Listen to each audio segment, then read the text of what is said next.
ఓం శాంతి 26/1/2024 మధురమైన పిల్లలు, మీకిప్పుడు శాంతిధామానికి మరియు సుఖధామానికి వెళ్లేందుకు ఆధారం లభించింది. మీరు తండ్రిని స్మృతి చేస్తూ చేస్తూ పావనులుగా అయి కర్మాతీతులుగా అయి తమ శాంతిధామానికి వెళ్లిపోతారు. ప్రశ్న: తండ్రి ప్రేమ లాలన ఏ పిల్లలకు లభిస్తుంది? తండ్రి ప్రత్యక్షతను ఎలా చేస్తారు? జవాబు: ఏ పిల్లలైతే విశ్వాసపాత్రులుగా, సేవాదారులుగా మరియు చాలా మధురంగా ఉంటారో, ఎప్పుడూ ఎవరికీ దుఃఖాన్ని ఇవ్వరో, అటువంటి పిల్లలకు తండ్రి ప్రేమ లాలన లభిస్తుంది. ఎప్పుడైతే పిల్లలను మీలో ఒకరి పట్ల ఒకరికి చాలా చాలా ప్రేమ ఉంటుందో, ఎప్పుడూ పొరపాట్లు జరగవో, నోటి నుండి దుఃఖమిచ్చే మాటలు వెలువడవో, సదా సోదర భావం యొక్క ఆత్మిక ప్రేమ ఉంటుందో, అప్పుడు తండ్రి ప్రత్యక్షతను చేయగలుగుతారు. పాట: నాకు ఆధారాన్ని ఇచ్చేవారు. ఓం శాంతి. పాటనైతే పిల్లలు ఎన్నోసార్లు విన్నారు. ఈ ఆవాగమనంలో, రాకపోకల్లో తాము ఎంతగా భ్రమించారు అనేది పిల్లలు అర్థం చేసుకుంటారు. డ్రామా ప్లాన్ అనుసారంగా ఒక శరీరాన్ని వదిలి ఇంకొకటి తీసుకున్నారు. సుఖధామంలో తమంతట తామే సంతోషంగా ఒక శరీరాన్ని వదిలేవారు, ఇంకొకటి తీసుకునేవారు. ఇప్పుడు తండ్రి సంతోషంగా శరీరాన్ని వదిలేందుకు అర్థం చేయిస్తున్నారు. ఆత్మనైన నేను పరంధామం నుండి వచ్చాను, ఆత్మనైన నేను ఇక్కడ పాత్రను అభినయిస్తున్నాను అని పిల్లలు అర్థం చేసుకుంటారు. మొట్టమొదట ఆత్మకు ఆత్మనైన నేను అవినాశి అని నిశ్చయం ఉండాలి. ఆధారాన్ని ఇచ్చేవారు ఒక్క తండ్రేనని పిల్లలకు అర్థం చేయించారు. తండ్రిని స్మృతి చేయడం ద్వారా ఎంతో సంతోషం కలుగుతుంది. ఇవి ఎంతగానో అర్థం చేసుకోవాల్సిన విషయాలు. మొదటందరూ శాంతిధామంలో ఉంటారు, ఆ తర్వాత మొదట సుఖధామంలోకి వస్తారు. తండ్రి మీకు ఆధారాన్ని ఇస్తారు. పిల్లలు, మీ శాంతిధామం సుఖధామం ఇక వచ్చేసినట్లే. ఆత్మలమైన మనం ఒక శరీరాన్ని వదిలి ఇంకొకటి తీసుకుంటాము అన్న నిశ్చయమైతే ఉంది. మొదటి నుండి అవినాశీ పాత్ర లభించి ఉంది. మీరు ఈ 84 జన్మల పాత్రను అభినయించాలి. తండ్రి పిల్లలతోనే మాట్లాడతారు, ఎందుకంటే ఈ విషయాల గురించి మీకు తప్ప ఇంకెవరికీ తెలియనే తెలీదు. ఈ పురుషోత్తమ సంగమయుగంలోనే పురుషోత్తములుగా తయారు చేసేందుకు తండ్రి దారిని తెలియజేస్తారు. ఆత్మకు ఏ విధమైన భయమూ ఉండకూడదు. మనమైతే ఎంతో ఉన్నతమైన పదవిని పొందుతాము. మీరు అన్ని జన్మల గురించి తెలుసుకున్నారు. ఇది అంతిమ జన్మ. నాకు శాంతిధామానికి సుఖధామానికి వెళ్లేందుకు ఆధారం లభించింది అని ఆత్మ భావిస్తుంది. కావున సంతోషంగా వెళ్ళాలి. కాని ఆత్మ పతితంగా ఉందని, ఆత్మ రెక్కలు విరిగిపోయాయని ఇప్పుడు జ్ఞానం లభించింది. మాయ రెక్కలను విరిచేస్తుంది, అందుకే తిరిగి వెళ్లలేరు. పావనంగా తప్పకుండా అవ్వాలి. అక్కడి నుండి కిందకైతే వచ్చేశారు కాని ఇప్పుడు తమంతట తాము తిరిగి వెళ్లలేరు. అందరూ పాత్రను అభినయించవలసిందే. మీరు కూడా ఈ విధంగా అర్థం చేసుకోవాలి. మనం చాలా ఉన్నతమైన కులానికి చెందినవారము. ఇప్పుడు మనకు మళ్లీ ఉన్నతమైన వంశం యొక్క రాజ్యభాగ్యం లభిస్తుంది. అప్పుడిక మనం ఈ శరీరాన్ని ఏం చేసుకుంటాము? మనకు కొత్త శరీరమైతే అక్కడ లభించనున్నది. ఈ విధంగా మీతో మీరు మాట్లాడుకోండి. తండ్రి తమ పరిచయాన్ని కూడా ఇచ్చారు, అలాగే రచన యొక్క ఆది మధ్యాంతాల రహస్యాన్ని కూడా ఇలా అర్థం చేయిస్తారు.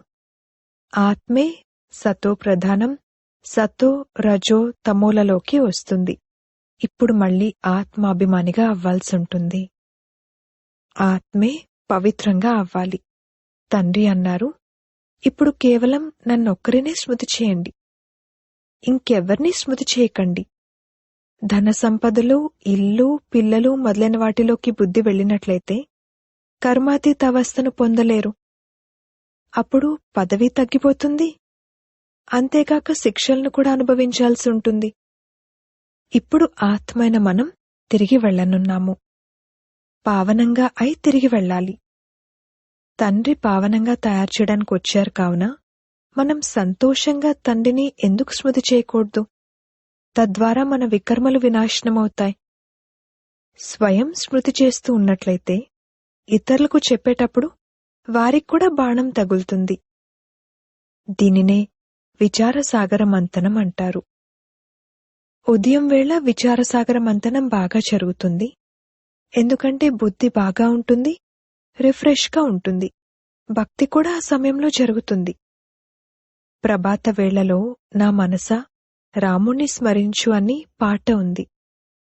భక్తి మార్గంలో కేవలం పాడేవారు. ఇప్పుడు తండ్రి ఇచ్చిన డైరెక్షన్ ఏమిటంటే, ఉదయమే లేచి నన్ను స్మృతి చేయండి. సత్యుగంలోనైతే రాముణ్ణి స్మరించరు. ఇదంతా డ్రామాగా తయారు చేయబడి ఉంది. తండ్రి వచ్చి జ్ఞానం మరియు భక్తి యొక్క రహస్యాన్ని అర్థం చేయిస్తారు. ఇంతకు ముందు అది మీకు తెలీదు. అందుకే రాతి బుద్ధి కలవారు అని అనడం జరుగుతుంది. సత్యుగంలో ఈ విధంగా అనరు. ఈశ్వరుడు మీ బుద్ధిని బాగుచేయాలి అని ఈ సమయంలోనే అంటారు. ఇక్కడి గాయనం భక్తి మార్గంలో నడుస్తుంది. తండ్రి పిల్లలకు ఎంతో ప్రేమగా అర్థం చేయిస్తారు.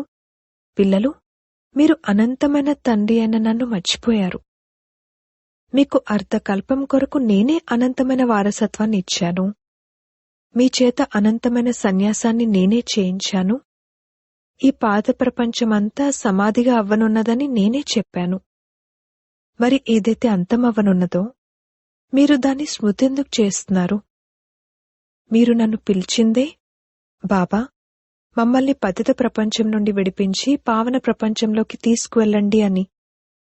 పతిత ప్రపంచంలో కోట్లాది మంది మనుషులున్నారు. పావన ప్రపంచంలో చాలా కొద్దిమందే ఉంటారు. కావున కాలుడికే కాలుడైన ఆ మహాకాలుణ్ణి పిలుస్తారు కదా. మీరొచ్చి భక్తి ఫలాన్నివ్వండి, మేము ఎన్నో ఎదురుదెబ్బలు తిన్నాము అని భక్తులు భగవంతుణ్ణి పిలిచారు. అర్ధకల్పపు అలవాటైపోయింది. కావున దాన్ని వదలడానికి కష్టపడాల్సి ఉంటుంది. ఇది కూడా డ్రామాలో నిశ్చితమై ఉంది. పిల్లలు కల్పపూర్వం వల్లే నంబర్వార్ పురుషార్థానుసారంగా కర్మాతీత అవస్థను పొందుతారు. ఆ తర్వాత వినాశనమైపోతుంది. ఇప్పుడైతే ఉండేందుకు కూడా స్థలం లేదు, ధాన్యం లేదు, మరేం తింటారు? కోట్లాది మంది ఆకలితో మరణిస్తారని అమెరికాలో కూడా అంటారు. ఈ ప్రకృతి వైపరీత్యాలైతే జరిగేదే ఉంది. యుద్ధం ప్రారంభమైతే ధాన్యం ఎక్కడి నుండి వస్తుంది? యుద్ధం కూడా చాలా భయంకరంగా ఉంటుంది. వారి వద్ద ఏ సామానైతే తయారై ఉందో దాన్నంతటినీ బయటకు తీస్తారు. ప్రకృతి వైపరీత్యాలు కూడా సహాయం చేస్తాయి. దానికన్నా ముందే కర్మాతీత అవస్థను పొందాలి. నల్లగా ఉన్న వారి నుండి తెల్లగా అవ్వాలి. కామచితిపై కూర్చుని నల్లగా అయిపోయారు. ఇప్పుడు తండ్రి సుందరంగా తయారు చేస్తారు. ఆత్మలు నివసించే స్థానమైతే ఒక్కటే కదా. ఇక్కడికొచ్చి పాత్రను అభినయిస్తారు. రామరాజ్యాన్ని మరియు రావణ రాజ్యాన్ని దాటుతారు. ఇప్పుడు తండ్రి చెప్తున్నారు, ఇది పాత ప్రపంచ అంతిమము. ఎప్పుడైతే పిల్లలు పిలుస్తారో అప్పుడు నేను అంతిమంలోనే వస్తాను. పాత ప్రపంచ వినాశనం తప్పకుండా జరగనున్నది. వేటగానికి వేట, వేటకు మృత్యువు అన్న గాయనం కూడా ఉంది. కాని తండ్రి శ్రీమతంపై నడవకపోతే ఆ సంతోషం ఉండదు. మేమీ శరీరాన్ని వదిలి అమరపురిలోకి వెళ్ళాలి అని పిల్లలైన మీకిప్పుడు తెలుసు. మీ పేరే శక్తి దళం, శివశక్తులు. అంతేకాక మీరు ప్రజాపిత బ్రహ్మ కుమారులు మరియు కుమారీలు. మీరు శివునికి ఎలాగా పిల్లలు, తర్వాత సోదరీ సోదరులుగా అవుతారు. ప్రజాపిత బ్రహ్మ ద్వారానే రచనను రచించడం జరుగుతుంది. బ్రహ్మను గ్రేట్ గ్రేట్ గ్రాండ్ ఫాదర్ అంటారు. తండ్రి కూర్చుని ఆత్మలకు అర్థం చేయిస్తారు. ఆత్మే శరీరం ద్వారా అంతా చేస్తుంది. ఆత్మ యొక్క శరీరాన్ని కొడతారు. అప్పుడు ఆత్మ అంటుంది, నేను ఈ శరీరం ద్వారా ఫలానా ఆత్మ యొక్క శరీరాన్ని కొట్టాను. ఆత్మనైన నేను శరీరం ద్వారా ఈ పొరపాటు చేశాను అని పిల్లలు ఉత్తరాల్లో రాస్తారు. ఇది శ్రమతో కూడింది కదా. ఇందులో విచారసాగర మంథనం చేయాలి. పురుషులకు ఇది చాలా సహజం. బొంబాయిలో ఉదయం వేళ ఎంతమంది వాకింగ్కు వెళ్తూ ఉంటారు. మీరైతే ఏకాంతంలో కూర్చుని విచారసాగర మంథనం చేయాల్సుంటుంది. బాబా మహిమను చేస్తూ ఉండండి. బాబా, ఇది మీ అద్భుతం. దేహదారి మహిమ గానం చేయబడదు. ఉన్నతోన్నతుడైన భగవంతుడు విదేహి. వారెప్పుడూ దేహాన్ని తీసుకోరు. నేను సాధారణ తనువులోకి ప్రవేశిస్తాను అని వారు స్వయం తెలియజేశారు. వీరికి వీరి జన్మల గురించి తెలీదు. మీక్కూడా ఇంతకు ముందు తెలీదు. ఇప్పుడు వీరు నా ద్వారా తెలుసుకున్నారు. అలాగే మీరు కూడా తెలుసుకున్నారు. ఇది కూడా ఒక అభ్యాసమే. తండ్రిని స్మృతి చేయడం ద్వారా మీకెంతో సంతోషం కలుగుతుంది. ఎప్పుడైతే స్వయాన్ని ఆత్మగా నిశ్చయం చేసుకుంటారో అప్పుడు ఆత్మనే చూస్తూ ఉంటారు. అప్పుడిక వికారాల విషయమేదీ ఉత్పన్నమవ్వదు. తండ్రి అంటారు, అశరీరీ భవ. అప్పుడిక అశుద్ధమైన ఆలోచనలు ఎందుకు ఉత్పన్నమవుతాయి? శరీరాన్ని చూడడం వలన పడిపోతారు. ఆత్మనే చూడాలి.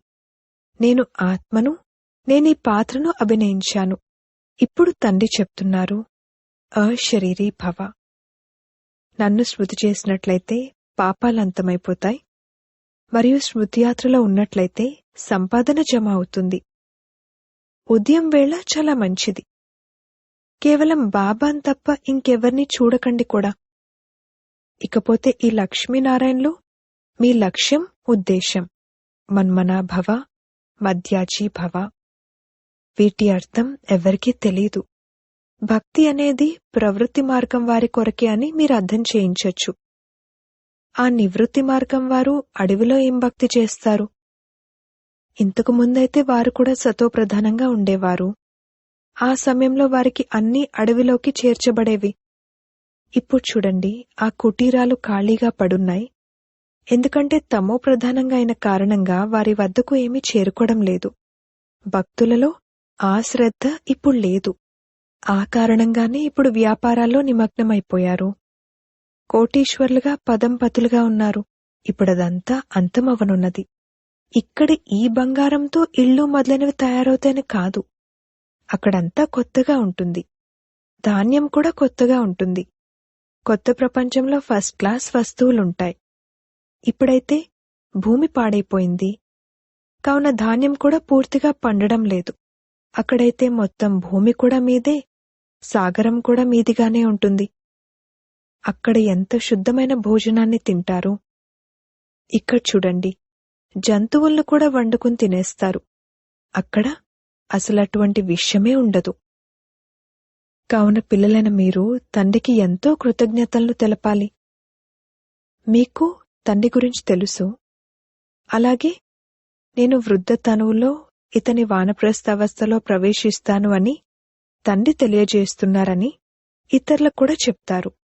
వానప్రస్థావస్థలోనే తిరిగి వెళ్ళాలి. ఇది కూడా నియమం. భక్తిలో కూడా ఇదే ఆచారం నడుస్తుంది. ఇవన్నీ ధారణ చేయాల్సిన విషయాలు. కొందరు బాగా నోట్ చేసుకుని ధారణ చేసి ఇతరులకు కూడా వినిపిస్తారు. వినడం వలన ఎంతో ఆనందం కలుగుతుంది. ఎందుకంటే ఇప్పుడు ఆధారం లభించింది. ప్రతి ఆత్మ బ్రుకుటి సింహాసనంపై విరాజమానమై ఉందని మీకు తెలుసు. బ్రుకుటి మధ్యలో అద్భుతమైన సితార మెరుస్తూ ఉంటుంది అని ఆత్మ గురించే అంటారు. పరంపిత పరమాత్మ శివుడు మెరుస్తూ ఉంటారు అని అనరు. ఆత్మయే మెరుస్తూ ఉంటుంది. ఆత్మలు పరస్పరం సోదరులు. అందుకే హిందుస్థానీయులు, పాకిస్తానీయులు, బౌద్ధులు పరస్పరం సోదరులు అని అంటారు. కాని సోదరులు అన్న మాటకు అర్థం తెలీదు. మీకు పరస్పరం ఎంతటి ప్రేమ ఉండాలి? సత్యుగంలో జంతువులకు కూడా పరస్పరం ప్రేమ ఉంటుంది. మీరు పరస్పరం సోదరులు కావున ఎంతటి ప్రేమ ఉండాలి? కాని దేహాభిమానంలోకి రావడం వలన ఒకరితో ఒకరు చాలా విసుగు చెందుతారు. అప్పుడు ఒకరినొకరు నిందించుకుంటారు. ఈ సమయంలో పిల్లలైన మీరు పరస్పరం ఎంతో క్షీరఖండంగా అయి నడుచుకోవాలి. ఈ సమయంలో మీరు ఈ పురుషార్థాన్ని ఏదైతే చేస్తున్నారో దీని ద్వారా 21 జన్మలు క్షీరఖండంగా నడుచుకుంటారు. ఒకవేళ ఏదైనా తప్పుడు మాట నోటి నుండి వెలువడితే వెంటనే ఐఎమ్ సారీ అని చెప్పాలి. ఎందుకంటే మనకు బాబా చాలా మధురంగా ఉండాలి అని ఆజ్ఞనిచ్చారు. ఎవరైతే ఆజ్ఞను పాటించరో వారిని ఈశ్వరునికి ఆజ్ఞాకారులు కాదు అని అనడం జరుగుతుంది. ఎప్పుడూ ఎవరికీ దుఃఖాన్ని ఇవ్వకూడదు. ఇకపోతే బాబాకు తెలుసు, పోలీస్ డ్యూటీ ఉన్నట్లయితే నిజం చెప్పించేందుకు ఎవరినైనా కొట్టాల్సి ఉంటుంది కూడా. మిలిటరీ వారు యుద్ధం కూడా చేయాల్సి ఉంటుంది. కేవలం స్వయాన్ని ఆత్మగా భావిస్తూ నన్నొక్కరినే స్మృతి చేసినట్లయితే మీ నావ తీరాన్ని చేరుకుంటుంది. ఈ పాత ప్రపంచాన్ని చూసేదేముంది? మనమైతే కొత్త ప్రపంచాన్నే చూడాలి. ఇప్పుడు శ్రీమతం ద్వారా కొత్త ప్రపంచం స్థాపనవుతుంది. ఇందులో ఆశీర్వాదం యొక్క విషయమేదీ లేదు. టీచర్ ఎప్పుడూ ఆశీర్వదించరు, టీచర్ చదివిస్తారు. ఎవరు ఎంతగా చదువుతారో, మేనర్స్ను ధారణ చేస్తారో అటువంటి పదవిని పొందుతారు. ఇక్కడ కూడా అంతే. మేమెలా నడుచుకుంటున్నాము అంటూ మీ రిజిస్టర్ను మీరే చూసుకోవాలి. కొందరైతే చాలా మధురంగా నడుచుకుంటారు, ప్రతి విషయంలోనూ తృప్తిగా ఉంటారు. బాబా అంటున్నారు, ఏ పొరపాట్లు జరగడం లేదు కదా అని మీరు పరస్పరం కచేరీ చేసుకోండి. కాని కచేరీ చేసేవారెలా భావించాలంటే, నేను ఆత్మను, నేను నా సోదరుణ్ణి అడుగుతున్నాను. ఈ శరీరం ద్వారా ఏ పొరపాటు జరగలేదు కదా, ఎవరికీ దుఃఖాన్నైతే ఇవ్వలేదు కదా అని. తండ్రి ఎప్పుడూ దుఃఖాన్నివ్వరు. తండ్రి సుఖధామానికి యజమానులుగా తయారు చేస్తారు. తండ్రి దుఃఖహర్త, సుఖకర్త. కావున మీరు కూడా అందరికీ సుఖాన్నివ్వాలి. ఎప్పుడూ తప్పుగా మాట్లాడకూడదు. ఎప్పుడూ లాను, చట్టాన్ని మీ చేతుల్లోకి తీసుకోకూడదు.